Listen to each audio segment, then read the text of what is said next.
Hi everyone, it's John Mitchell. In this video we're going to look at restraining forces. So in the previous video we looked at driving forces, those that are going to initiate and support the change. Now we're looking at restraining forces, so those that are actually working against the proposed change. And restraining forces really can make it difficult for the business to implement the change successfully because these forces are working against it, trying to keep the business in the status quo or where it currently sits in the current environment. Now businesses can look to reduce the impact of the restraining forces to help the change be successful. And the same deal with the restraining forces as what there was with the driving forces. There are specific restraining forces listed in our study design, and we're going to go through each one of those.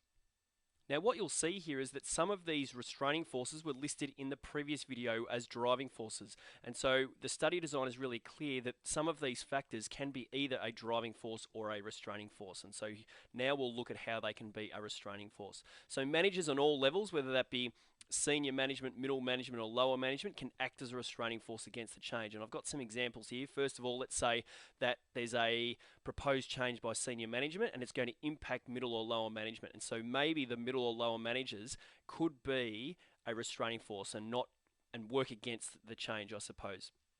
Also, it could simply be that managers don't have the ability to lead a business through the change. Change can be a really difficult process for businesses, and if the manager doesn't have strong leadership or doesn't have the ability to lead the business through the change, then that can act as a restraining force.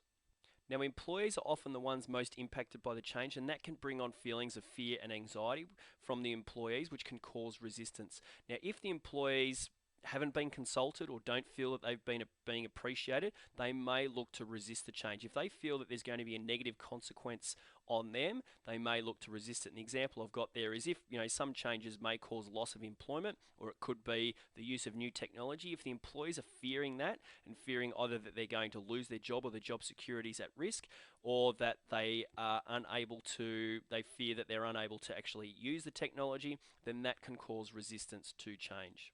Time is another restraining force, so businesses may find a lack of time will impact their ability to actually implement the change successfully. It could be that they are under real time pressure from competitors, or they're in a poor financial position and need to act quickly, and therefore that time pressure can act as a restraining force so that they can't implement the change really successfully or the way they want to because of this time pressure. Also, you could argue that possibly it's the wrong time to actually implement the change. So maybe the wrong time in the economy, there's low consumer confidence, or we're in a recession, or something like that, that maybe it's not the right time to implement a particular change. Now, the next restraining force is organisational inertia. Organisational inertia is a business's lack of ability to respond to pressures and embrace the change. So the pressures from the dynamic business environments, whether they be internal or external, they really have a lack of ability to respond to those, or there's management or the culture is really unenthusiastic to embrace the change. So cultures or management that are unenthusiastic can make it obviously difficult for the business to gather momentum towards the change. And so just think of really inertia, being able to push something or pull something really heavy. It takes a lot of force to get that moving, and that can be the same within businesses, that their culture or the management that are unenthusiastic, it may make it difficult to gain that momentum towards a particular change.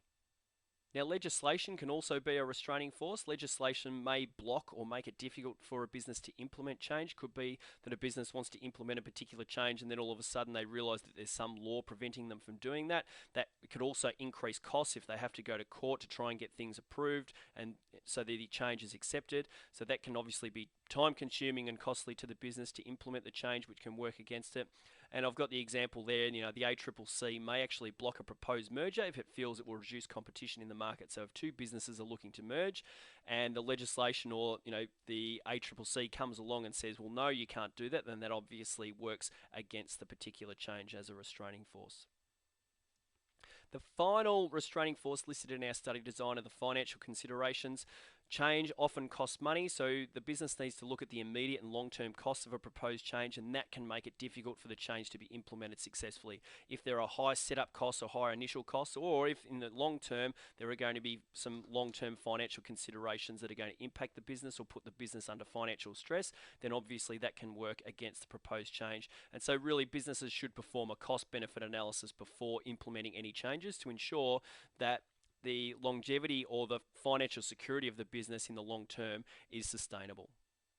So just to recap, restraining forces are those that work against a proposed change, and the restraining forces include, or the ones listed in our study design, are the managers, employees, time, organisational inertia, legislation, and financial considerations. You may learn, same with deal with the driving forces, you may learn more than these, and that's okay. You can use different restraining forces, but you must know these ones specifically because they are listed in the study design.